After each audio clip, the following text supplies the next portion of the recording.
evening, everyone. Thanks for joining us again. Another one of our Safer at Home series talks. Great to have you with us again tonight. Couple things before we get started. As you know, all our talks are brought to us by Cape Cod 5, First Citizens Federal Credit Union, and Martha's Vineyard Savings. All the books that are on this on our talks are available at Eight Cousins Bookseller in Falmouth. So we hope that you participate and partake of the local businesses. If you make sure you mute yourself so we can hear our speaker tonight, and at the end we'll use the chat feature down below to ask questions.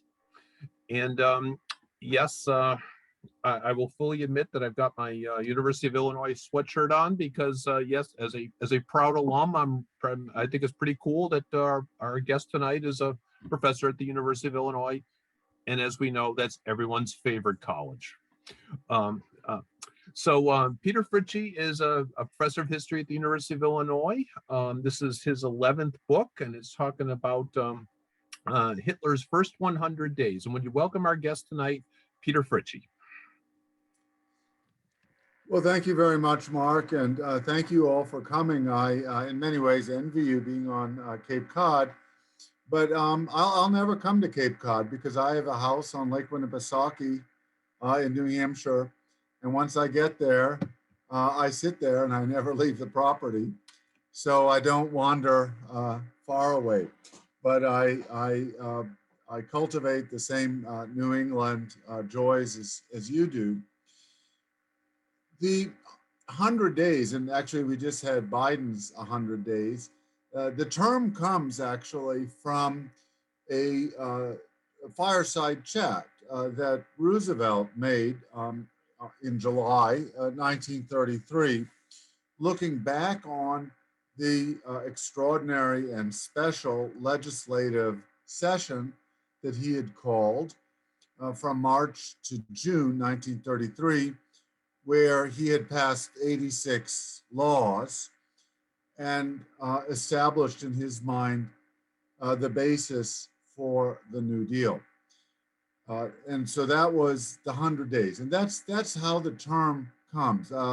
It had been current before because Napoleon had returned to the continent after being exiled on Elba in 1814, and then he returns in 1815, and that's also 100 days, and entered the European imagination as Napoleon's 100 Days, his last swan song, revived by FDR.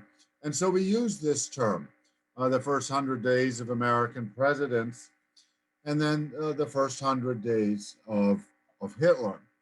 And before I introduce those 100 days, I want to say that when we look back on the 20th century, the rise of the Nazis is one of the most extraordinary collective political events with tremendous backing. Now, how much, we don't know. Why, we're not always sure. But in that sense, 1933 in Germany is different than the Russian Revolution. You know, Lenin created world history, but he did not have huge numbers of people behind him. His was an urban movement, and it just wasn't this collective mass movement. Moreover, the Nazis were an extremely speedy political phenomena. They broke onto the scene in 1930 with 18% of the vote. That's a lot in a parliamentary system. They doubled it in 2 years. They had organizations across Germany in every precinct. They were the best organized party. They were also the most diverse party in the sense that they had more Catholics in the party than any other non-Catholic party. They had more workers in their party than any non-socialist party. So they could legitimately claim to be a people's party with a diverse electorate, rural, urban, working class, middle class, rich. University students and professors were the biggest constituency proportionally for the Nazis, and Catholic Protestant, a very important divide in Germany. So it's just a huge phenomenon. And it breaks onto the scene in the early 1930s. And if we think back on the 1932 election in the United States, FDR won, but he was one of the two conventional parties. The socialists and the communists in the United States didn't get 2%. In Germany, the Nazis and the communists combined got almost 50%. So a true alternative set of political movements. Voter turnout was very high in Germany. Voter turnout was actually below average in November 1932 in the United States. So this is a huge phenomenon. How do we understand it? And historians normally go both ways. They say, well, we have to look at the sociology, who voted, what are the circumstances, unemployment, and sort of break it down in terms of context. And then other historians look at the ideology and say, people really wanted this. This was not a crisis voting or a protest vote. This was a red hot desire on the part, at least, of those voters for Hitler. And so we go back and forth. And it's really a test case on how you understand political behavior and the importance of sociology in understanding human behavior. And you can go back to American elections and do the same thing, whether we're talking about 2016 or 1980. What are the reasons for these realignments, and how deep are they? How deep are they? So historians constantly debate. And I'm just going to quickly screen share to you. I'll confess, I'm a person who is someone who thinks that the Nazis did have actual genuine and deep support, and that it was not as intimately related as one would think to the Great Depression and the unemployment. But I'm going to give you a reader's report on my book. They basically barely recommended that it get published. Just so you see that there is this debate. I'm not sharing me. I'm going to stop, try again.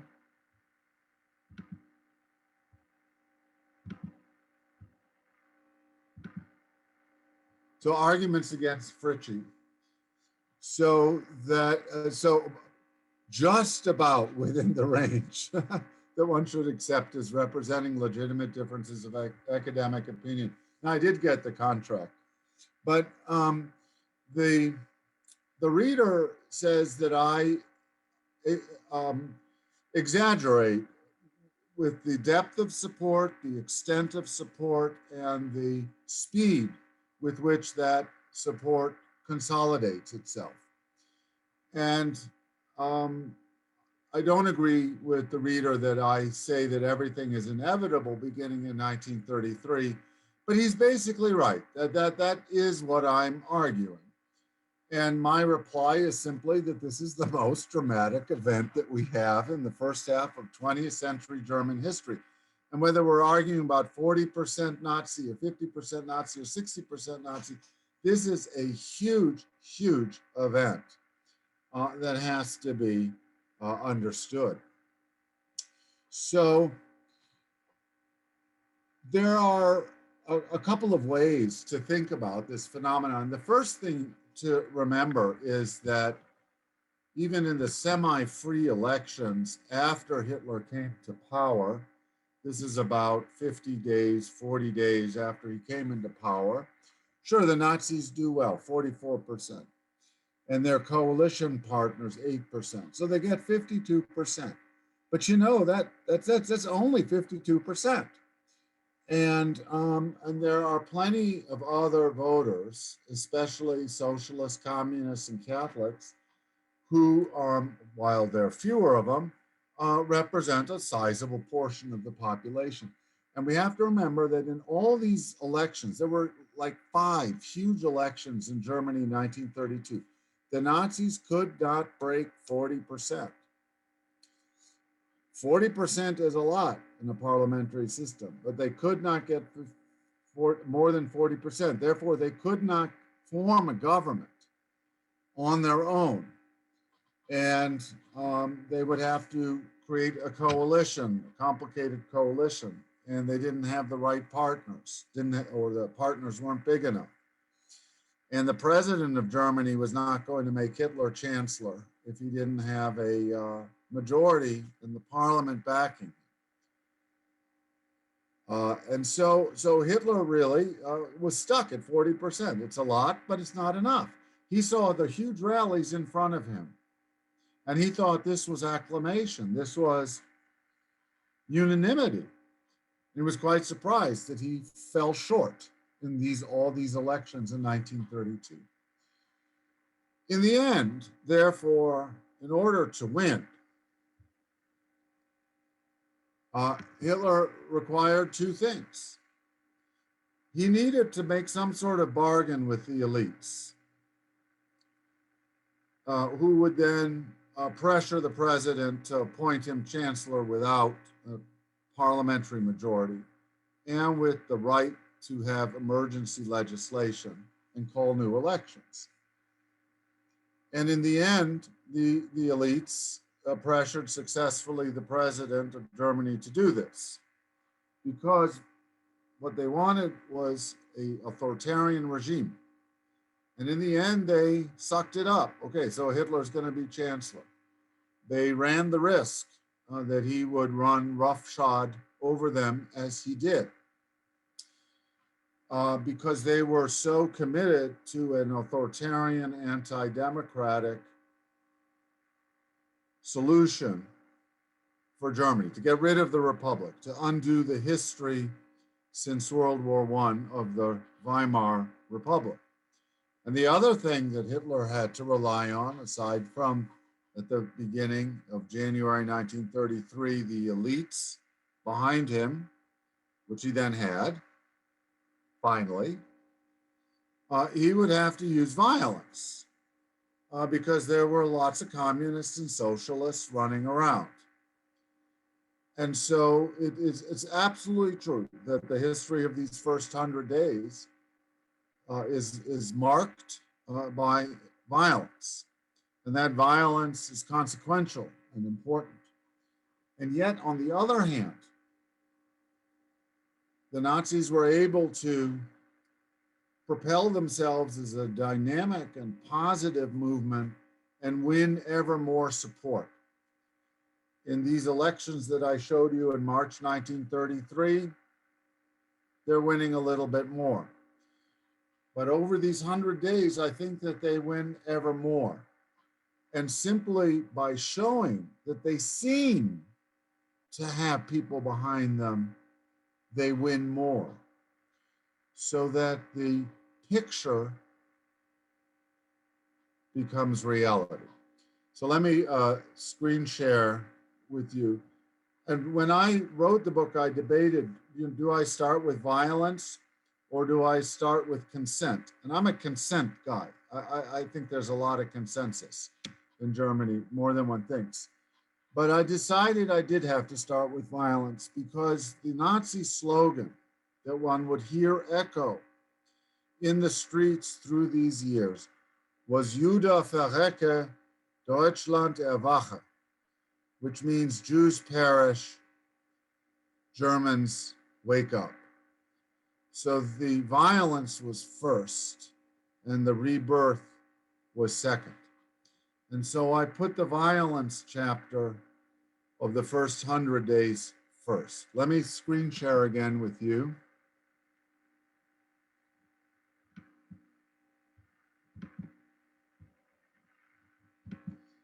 And I want to make clear the extraordinary speed of events in this time. So if we talk about the first 100 days, We have the Reichstag fire on day 29 with the preliminary emergency legislation. The elections come the following Sunday, which creates huge amounts of violence against socialists as well as Jews. About 2 weeks later, you have the suspension of the Constitution and the opening of the concentration camps. On day 60, you have the boycott of Jewish businesses, but even more consequential is the purging of Jews based on one grandparent from the civil service. So postman, train conductor, teacher, judge, lawyer, whatever. That's day 66. So this is an extremely rapid and really very radical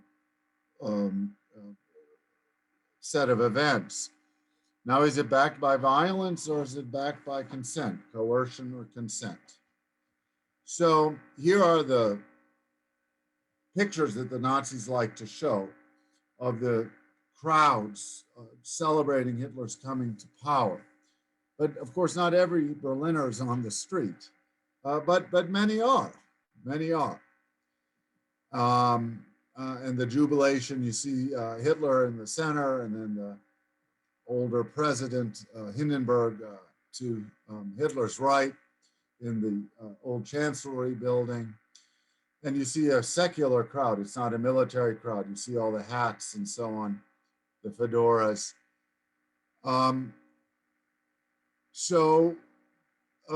let's talk about violence. The burning of the Reichstag, for many years, historians thought that was a lone arson attempt by a crazy communist. We don't know. Could have been the Nazis themselves who set it on fire. But in any case, they used it in order to create emergency legislation. And then once the elections took place a week later, then begins the reign of terror. Here are Social Democrats. This is a parliamentarian, a member of the Reichstag, humiliated in a truck, that's the cart that's pulled actually by his fellow Social Democrats through the streets before he's put into prison. Here are Social Democrats made to wash the graffiti from the elections off the walls. Here are the first arrests. Here are the wild concentration camps established in basements of restaurants and bowling alleys and such in Berlin, already beginning March 5th. The first concentration camps opened quite early, and it's headlined in the newspapers.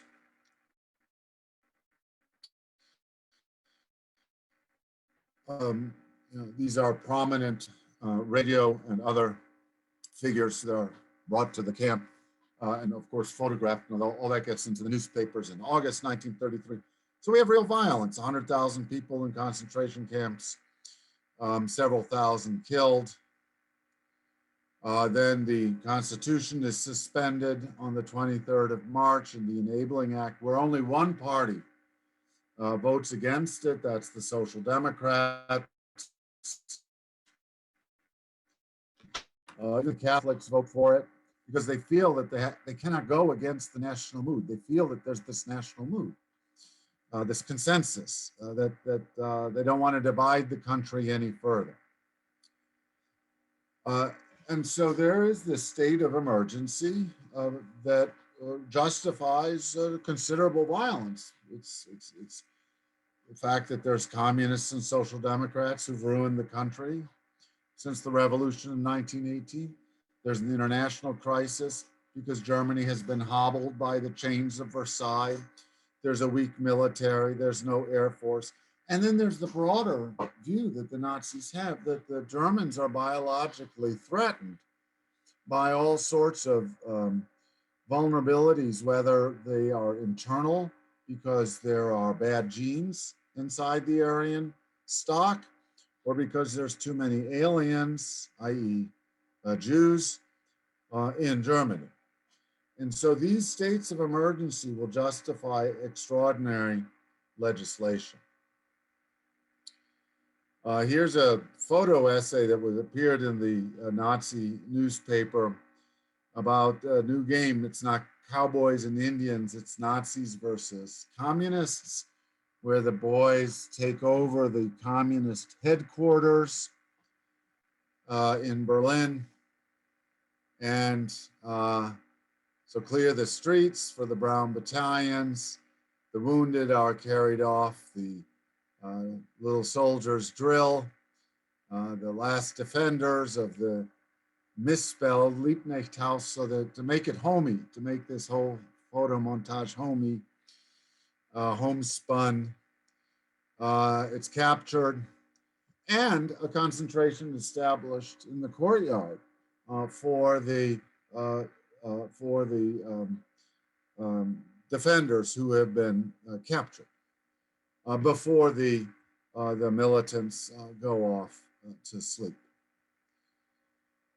The violence was such that this is March 10th. It went against Jewish department stores.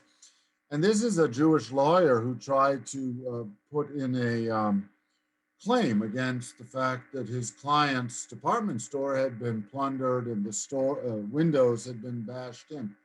What the police do is they take him and march him around Munich, and he wears a sign that says, "I will never again complain to the police."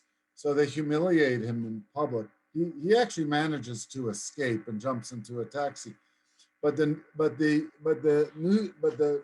photograph hit the world press, and that starts a huge campaign against Germany and culminates in a huge rally in Madison Square Garden on the 27th of March. And the Germans go nuts with this, what they call atrocity propaganda directed against Germany. And what they say is, this is just like World War I. You called us Huns. You said we were raping nuns. We were cutting hands off children. And this is now the same alliance surrounding Germany, inhibiting Germany's rebirth, and undermining Germany in 1933 that we saw in World War I, and that tugs at all the heartstrings of Germans remembering World War I. There are 2 million dead, there are 2 million wounded, and suddenly there's an increasing consensus that yes, Germany is now being attacked from abroad in 1933, just as poor Germany was attacked in World War I.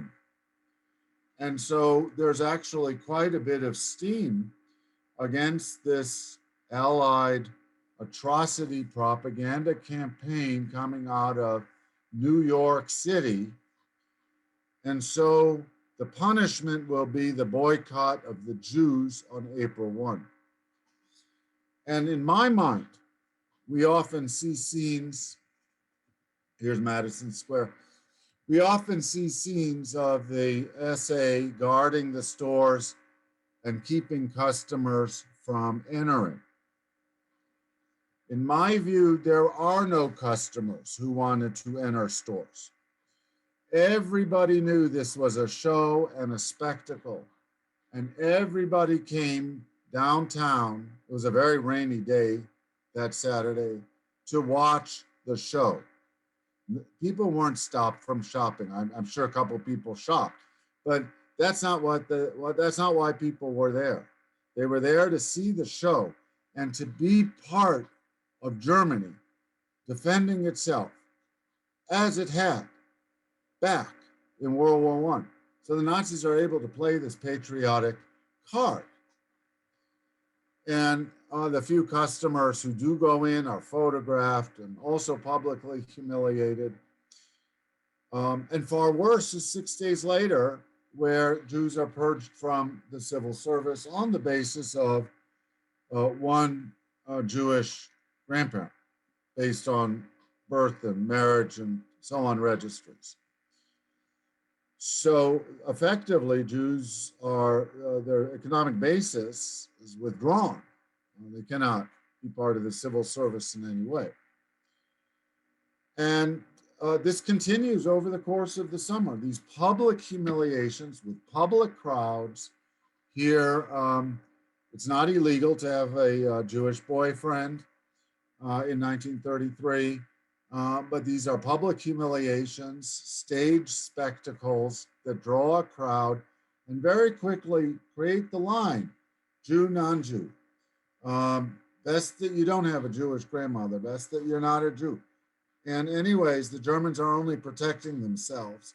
So this becomes part of the discourse over the course of this terrible summer. And just to go on, this is now 1935.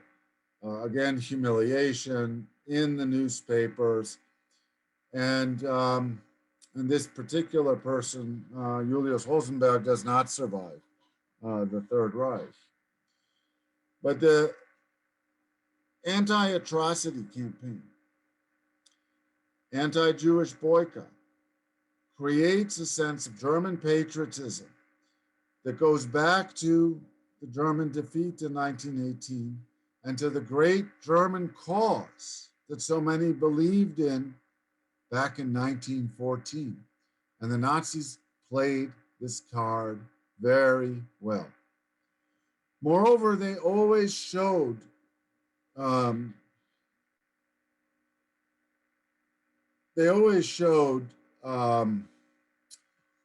signs of mass acclamation and unity. And so here's Hindenburg and Hitler coming together, a very dutiful bow of the man who will, in fact, have the emergency powers in 2 days. They belong to the president until this new emergency legislation gives them to him, Hitler, the chancellor. And you see these crowds, the radio projects the crowds and the sounds of the people's voice. Here are people listening on the marketplace to a national broadcast, so that even local gatherings are part of a national choreography in this montage, obviously. But always these crowds and always these pictures of the crowds. It's called filling the frame. And the more people saw this, the more they thought their neighbors were actually not so opportunistic. The more they thought that everybody was converting.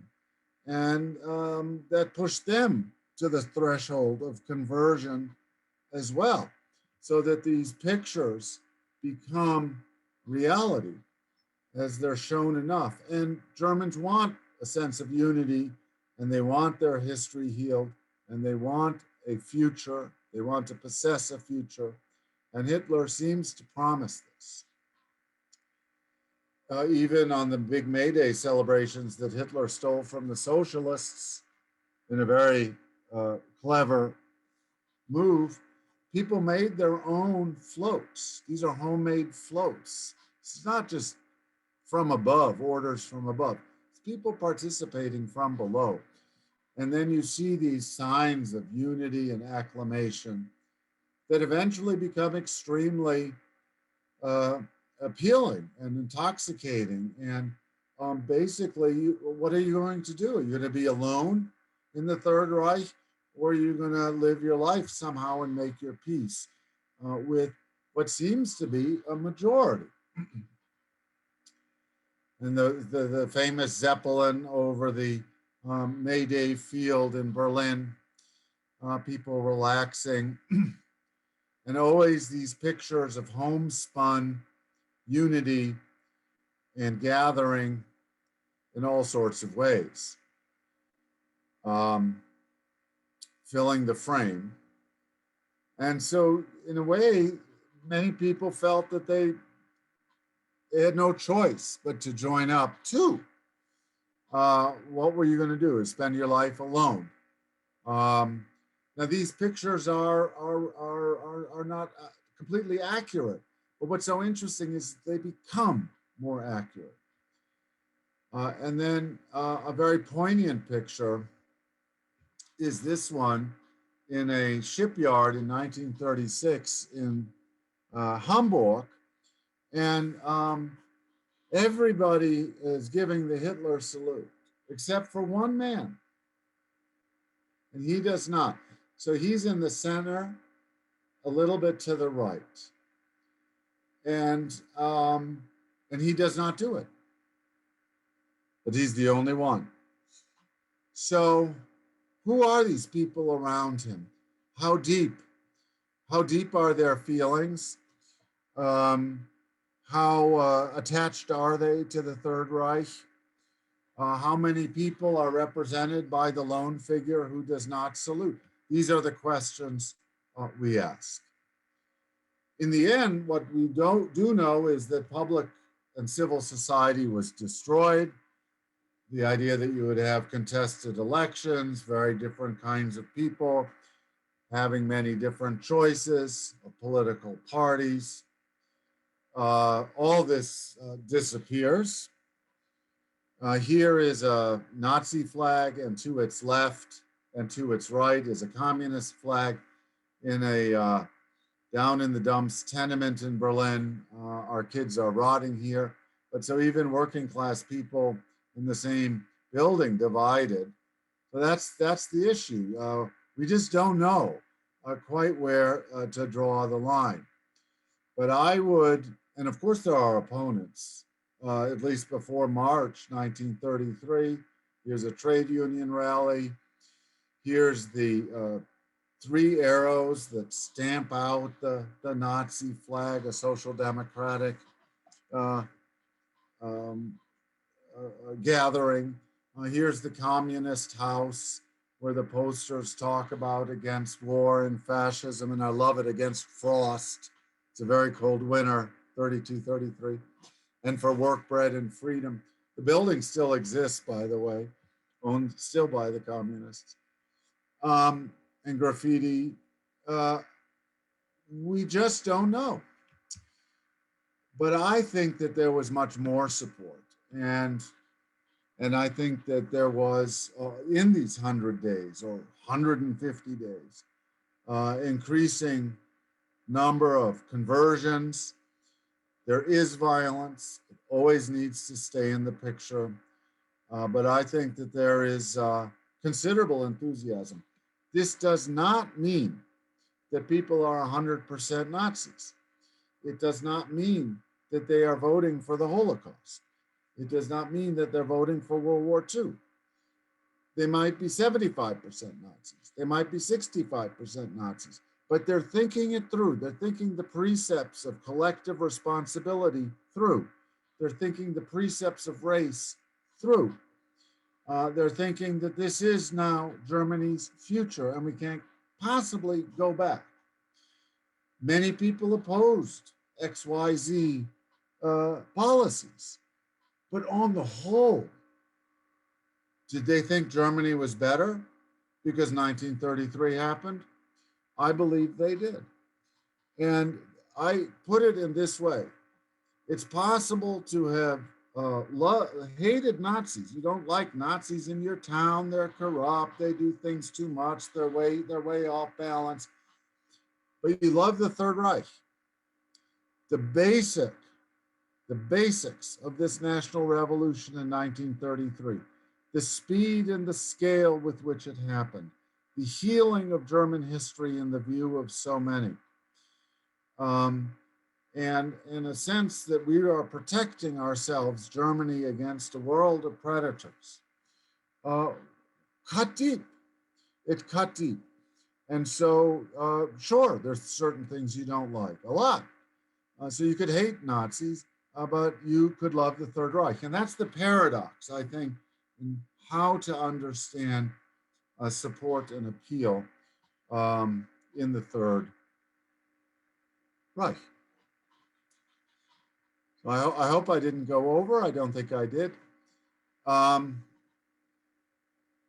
so that's what I tried to do, how fast things can change, but yet we don't really know.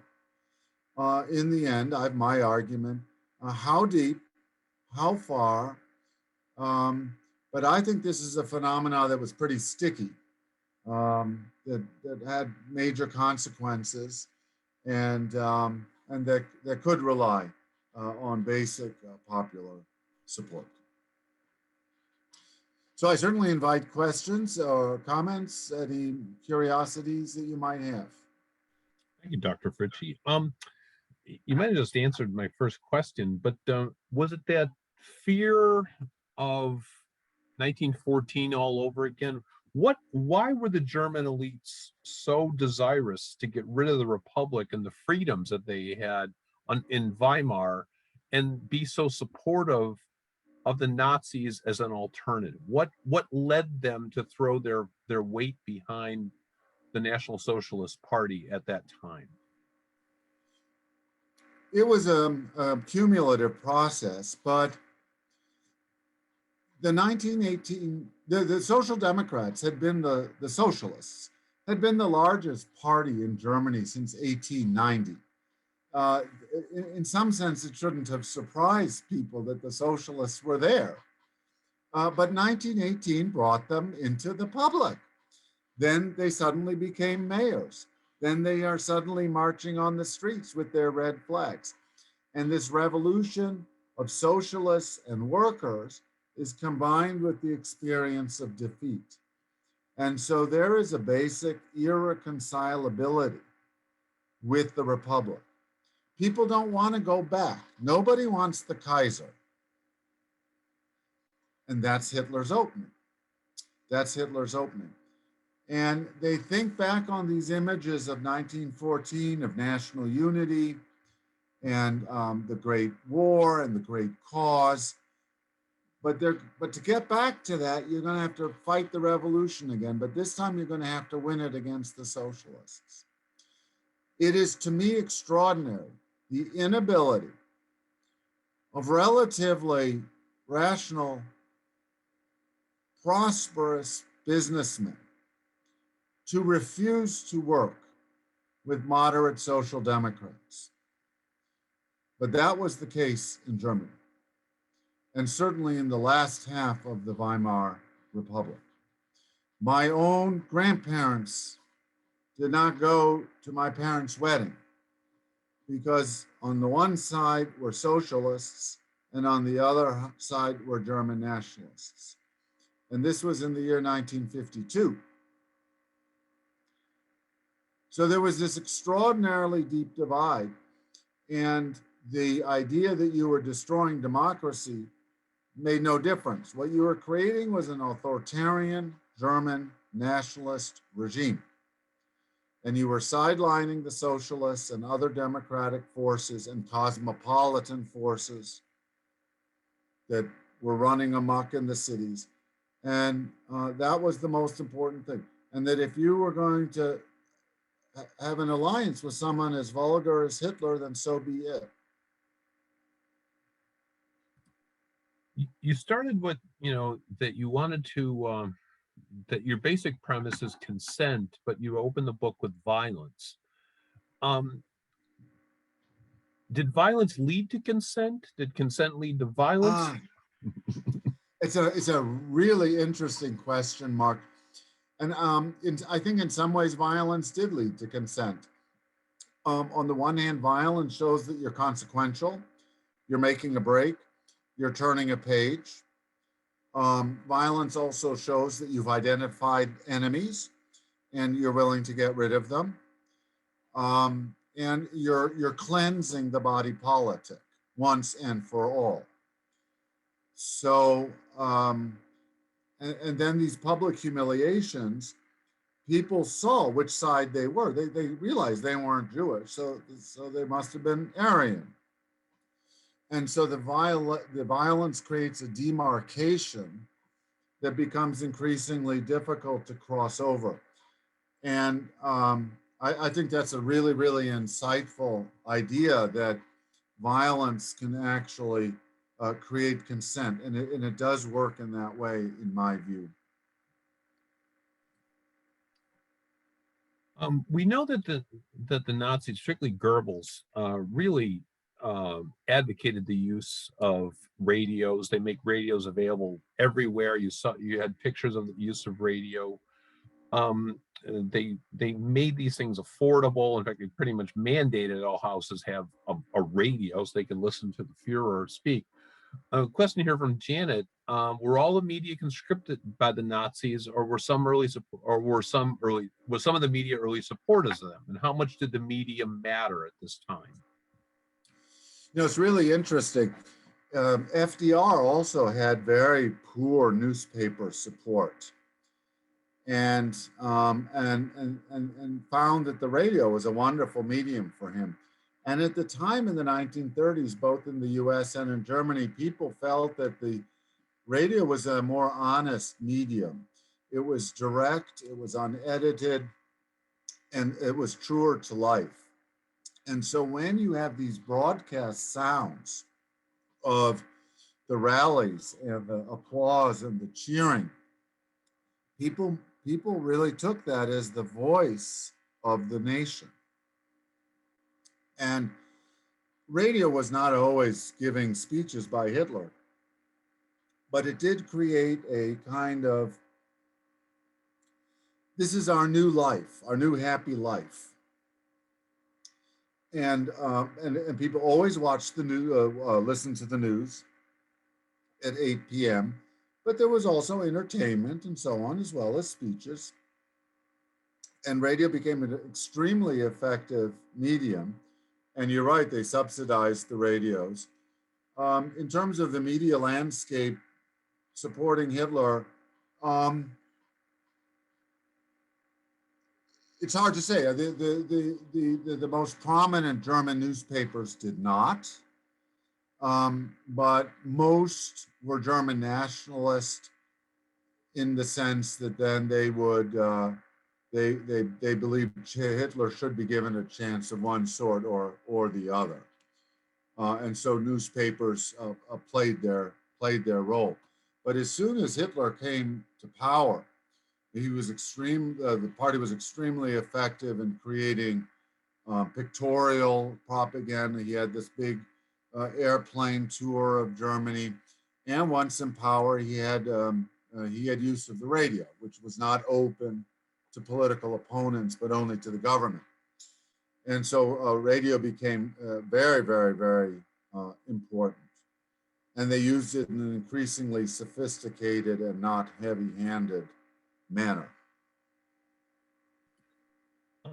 You wrote this, that you quote, the most National Socialist institution in 1933 was the university, unlike obviously today. Yes. Why there? And ultimately, when did Nazi views become part of the school curriculum? I mean, that obviously we all have known about the Hitler Youth, the League of German Girls, and so why the university in 1933, and how does that morph into the school departments? Well, university students would represent 7 or 8% of the population, and maybe even less. You have to pay to go to university. You certainly have to support yourself while you go to university. So this is a middle class, upper middle class institution that then is coded German nationalist. Sure, they're socialists in the universities. Sure, they're Jews in the universities. But person for person, this is a very conservative establishment, which is a view that's institutionalized through the student fraternities. And then the professoriate is a upper middle class civil service stratum who have suffered somewhat economically in the 1920s and are dead set, man for man, woman for woman, against the Republic. And so this is really the bastion of a sort of a German spiritual nationalist rebirth, and National Socialists are extremely popular and effective already in the late 1920s in the universities, and the students are supported by their professors. Of course, they're Jewish professors. Of course, they're Republican professors. But person for person, it's a very, very right-wing institution. And many of the institutions of Germany, the court system, for example, the civil service in general, the military, were never really purged. You know, it wasn't really a revolution in 1918 in that sense. And so, yeah, we think of universities as bastions of critical thought, or they're leftists or whatever. Not so in Germany back then. And also, too, you noted that that the rise of National Socialism, the Nazis, attracted more of a middle and upper class, more affluent crowd initially. The where did the poor go? Were they gravitating toward the communists? Yeah. So if you just take out a precinct map of Berlin, the richer your precinct, the higher your Nazi vote. That's all there's to it. But the Nazis did pretty well. There are a lot of fascists running around Germany, a lot of right-wing parties running around Germany. They don't get working class votes. The Nazis do. So half of their votes in Berlin are working class votes. And 1/3 of all working class voters in Berlin in 1932 are voting for the Nazis. So they make considerable inroads. And that's the picture I showed you with the Nazi flag and the two Soviet flags. So most of the working class poor are not voting Nazi. And the unemployed are not voting Nazi. But the Nazis do far better among those groups than any other right-wing party. And that increases their appeal to the students and the middle class who like these idealized versions of German unity. So the Nazis are quite effective. They're mostly middle class, yes, but they're quite effective in broadening their social appeal, and that's a fact. It's a fact. And the people who don't want to publish my book that I showed you at the beginning, they are very, very attached to the Social Democrats and what the Social Democrats mean in German history. The oldest Democratic Party, 160, 70 years old, a venerable tradition. My grandfather was one. But Social Democratic voters also voted Nazi, and that's what we have to try to figure out. They had a cross-class appeal. You showed the Reichstag fire.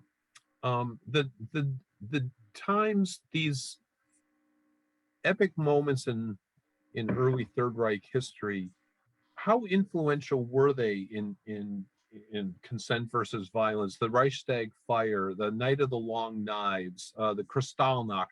How impactful were they? So, of course, the Reichstag fire is used by the Nazis. Whoever said it is used by the Nazis to create emergency legislation, to suspend the Constitution, habeas corpus, et cetera, et cetera. And they start arresting people en masse. And they can just silence the opposition. And if you just take the leadership away, then you've done a lot. And then a lot of social democrats then flee to Switzerland and France and so on. But there are many Germans who believed that they were on the very cusp of a communist plot to destroy the nation.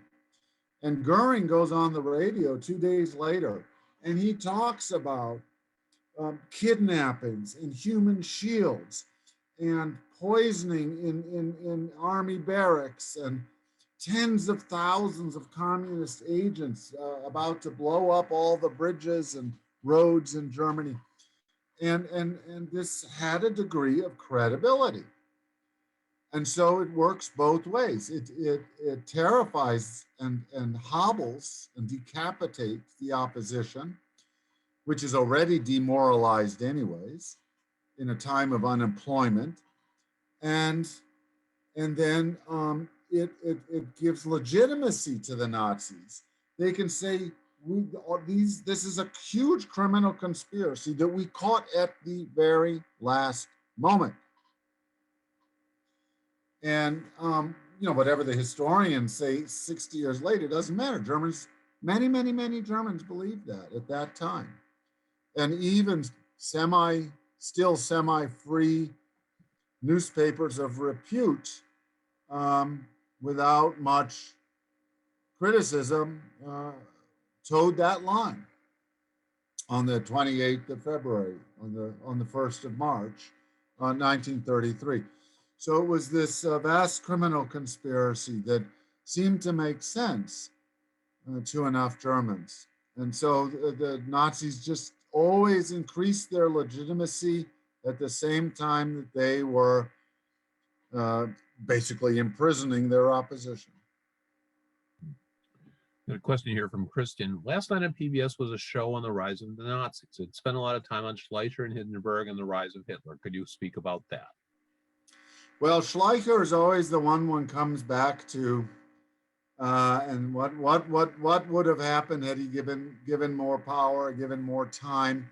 He was in many ways an amiable person. He was well liked by the international press corps, had many contacts, but he had been the devious planner to weaken the Republic for so many years.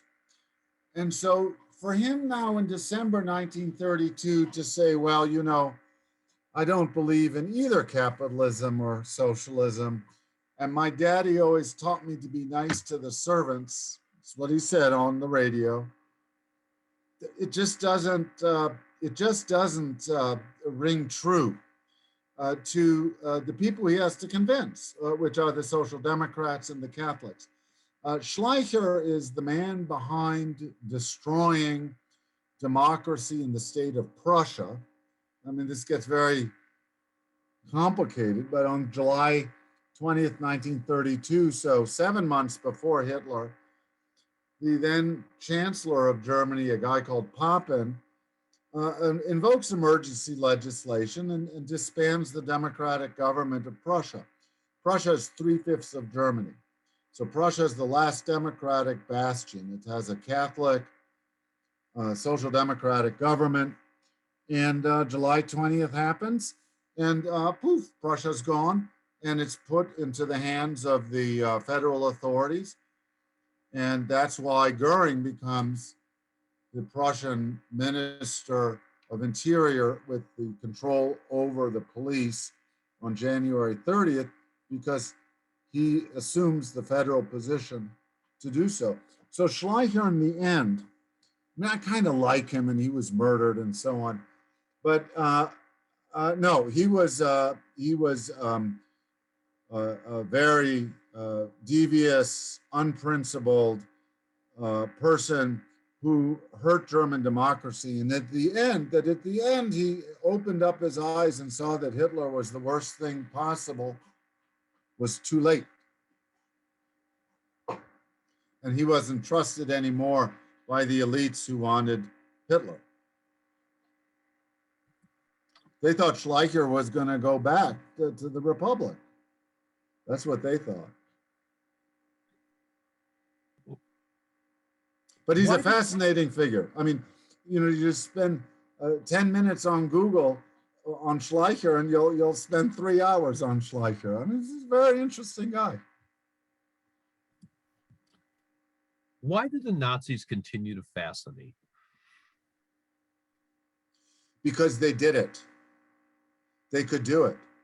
No one has done anything like this. It's an extraordinary audacity. They came from nothing. They made a mass movement that at least from their propaganda seems to have had 90% of the population. Let's say it's less than that, but they sure had a lot. And that population stayed with these guys all the way through to the end. Do you know what, Mark? 50% of all German soldiers died in the last 9 months of World War II after the unsuccessful coup against Hitler. A coup, by the way, against Hitler on July 20th, 1944. The Germans do not celebrate or recognize because it was traitorous. These Germans, not all, stuck with this regime until the bitter end. And if they had any complaint, it was about the euthanasia of their mentally handicapped children. They did not express other complaints about their former neighbors. This is an extraordinary, and then the Germans turn okay. After 45, they're bombed into reasonability again, and then they're a not only are they a democracy, but they are a model for understanding the crimes of their grandparents. These are the crimes of my grandparents, and it's an extraordinary 20th century story. But the Nazis were audacious, and they succeeded.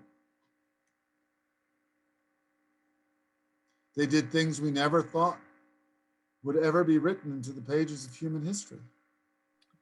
The level in which they seep into German culture, society, politics, all ends in 12 years. But as you just said, in less than that, from the timeline from Hitler taking over to all the things. Think 12 years back. We're 2009. We're recovering from the Great Recession. That's 12 years ago. That's the 12-year Reich. I mean, it's an extraordinary small period of time with huge consequences that almost destroyed the legitimacy of liberal democracy, and certainly did kill 65 million people around the world, most of them civilians.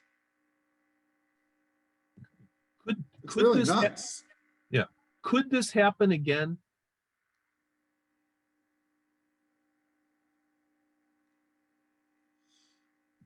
The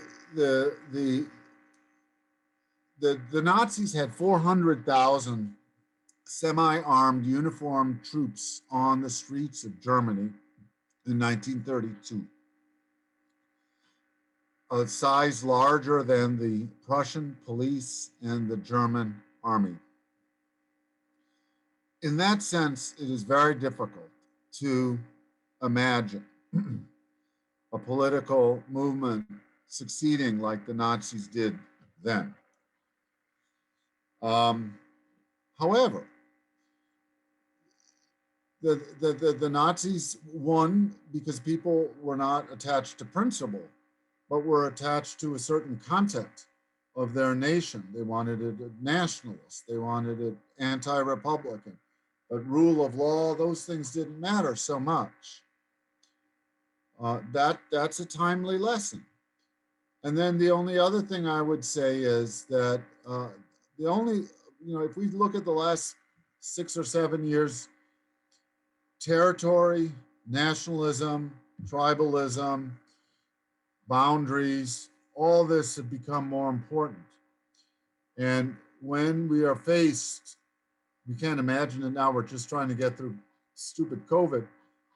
When we are faced with climate change and the extraordinary pressures, beginning with climate refugees, internal refugees inside America, but also coming from outside America, And Europe is threatened with the same thing. And we're dealing with very, very different kinds of climate. I mean, the climate is more different now than it's ever been in 60,000 years. Who knows what's going to happen? Who knows what's going to happen? We have a lot of resources to remember World War II and the Holocaust and World War I, and to suggest that we actually need to work together, and we actually have to create a new definition of humanity. But we also have a lot of examples where people are pulling back into territories, into short-term solutions, and into a basically ethnic. I'm not going to say hatred, but dislikes. And if we can secure our world, if we can gate our community, then we better damn well do it. So that's the challenge of the next 20 years. Well, I want to thank you. I don't think it can happen again, but other things are going to happen. Okay. Well, I want to thank you for taking the time tonight. I greatly enjoyed this. I know it's not necessarily an uplifting subject, but the metamorphosis in just a short amount of time, I think, is a lesson that should never be forgotten, and really has to be studied. So I appreciate the fact you doing this. There's two events in world history, and they're both human. One is the French Revolution, and one is Nazism, right? These are the big things that we try to understand. And both of them were created and articulated and cultivated and furthered by us. That's what's so amazing. We created these things. Well, thank you for taking the time tonight for doing this. Good luck with this book. I'm really glad you took the time to do this. I hope you get to enjoy Lake Winnipesaukee this year. I will. We didn't go last year. We will this year. And I wish you all well and a great summer. And take care of my beloved University of Illinois. Thank you very much for doing this. Take care. Bye-bye, guys. Everybody.